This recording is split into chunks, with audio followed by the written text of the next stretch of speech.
Rihanna को आप जानते होंगे, अमेरिकन सिंगर, दुनिया की मोस्ट पॉपुलर सिंगर रिहाना, उसको भारत का दर्द आ गया। मतलब उसको नजर आ गया कि यहाँ पर इंसानियत शर्मसार हो रही है, यहाँ पे अन्नदाता सड़कों पर मर रहा है। ट्रोल किया जा रहा है। वो तो ट्रोल करने वाली कौन है? 2 कौड़ी की डिजिटल तवायफ, एक ही इकलौती कंगना रनौत। मेरा तो इतना लाइफ खराब हो गया है, इतना लाइफ खराब हो गया है मेरा।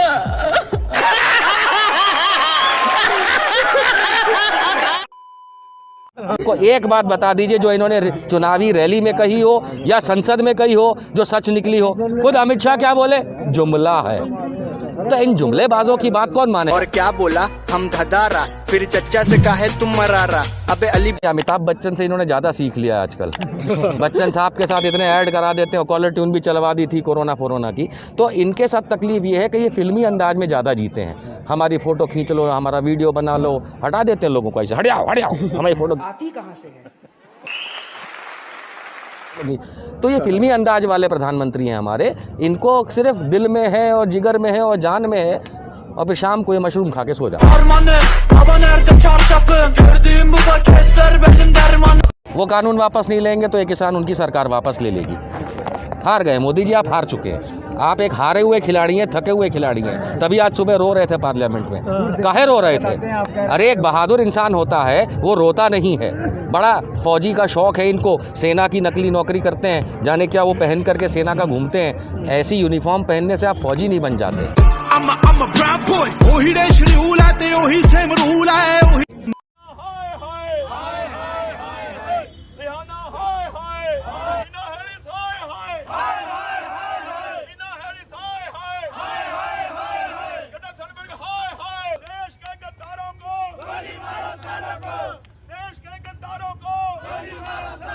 अक्कल नाम की चीज नहीं, गांडू लोग तुम लोग को। हट मादरचोद भेंट।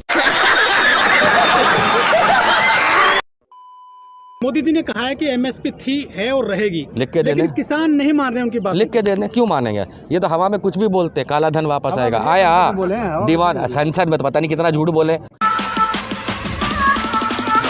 तेरा बाप आया।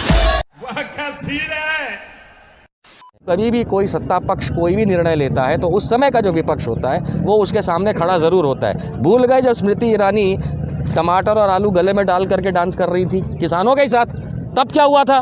तब भारतीय जनता पार्टी वाले परजीवी थे तब। 1975 के बाद 1977 में क्या हुआ था? गई थी ना इंदिरा की सरकार, तो इनकी सरकार भी जाएगी, गिरा दी जाएगी।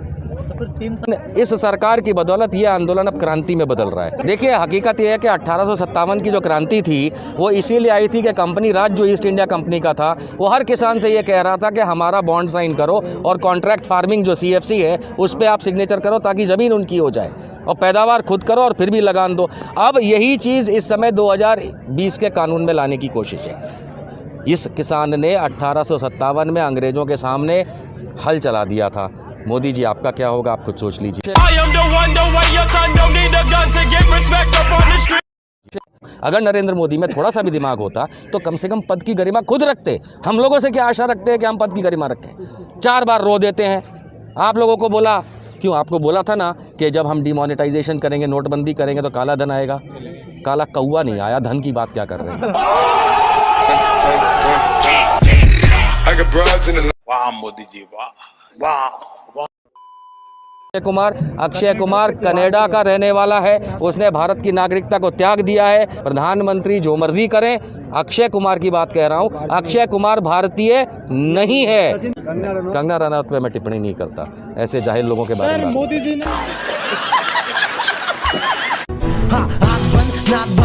खोटा बात बंद, बनना है तो बाप बंद। खास करके प्रधानमंत्री होने के नाते आप किसी आंदोलनकारी को परजीवी, आंदोलनजीवी, देशद्रोही ये सब नहीं कह सकते हैं, क्योंकि याद रखिए महात्मा गांधी आंदोलनकारी थे, तो क्या आप महात्मा गांधी को गरिया रहे हैं? अटल बिहारी वाजपेयी आंदोलनकारी थे, क्या आप उनके लिए खराब बोल रहे हैं? और तो और मोदी जी लगता है उम्र हो गई है, सठिया गए हैं, बुढ़ा गए हैं, क्योंकि ये खुद अनुच्छेद 370 के खिलाफ आंदोलन पे बैठे थे।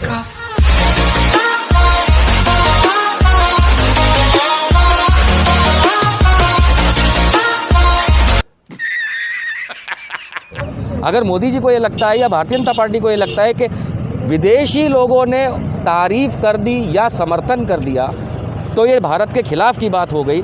तो ये बताओ हाउडी मोदी में क्या करने गए थे आप अमेरिका में क्या करने गए थे? आप खुद जाके दूसरे देशों के प्रचार करते हो वहाँ के इलेक्शन के लिए। जब आप फ्रांस में कुछ हो जाता है, फ्रांस में बम ब्लास्ट हुआ तो अब मोदी जी ने ट्वीट किया, दूसरी जगह कोई गुनाह हो जाता है तो मोदी जी ट्वीट करते हैं। इस देश पे ये 3 काले कानून लाके इतना बड़ा गुनाह मोदी जी कर रहे हैं, उस पे काहे नहीं ट्वीट करते? पहले से फेमस था शाने, तू क्या मेरा छोटे सीन चेंज करेगा?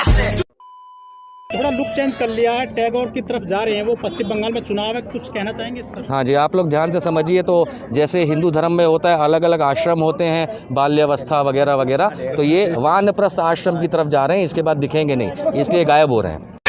बाकी सब शेष, मुझ में ही द्वेष, सुन लो जरा।